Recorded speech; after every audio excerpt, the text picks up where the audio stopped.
आजमगढ़ में मंडलीय सड़क सुरक्षा समिति की तीसरी बैठक आयुक्त की अध्यक्षता में संपन्न हुई। बैठक में सड़क दुर्घटनाओं में बढ़ोतरी पर चिंता जताते हुए आजमगढ़ में 17.69% और मऊ में 2.34% वृद्धि पर असंतोष व्यक्त किया गया, जबकि बलिया में 18.27 की कमी पर सराहना की गई।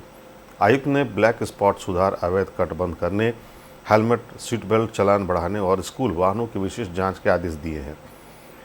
हिट एंड रन व राहगीर योजना के प्रचार पर भी बल दिया गया है। शाम का समय सर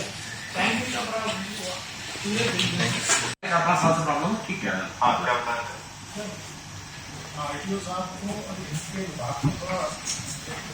रिपोर्ट लगे फिर सुप्रीम कोर्ट के निर्देश के हिसाब से उसकी ऑप्शन नीलामी करी जाती है।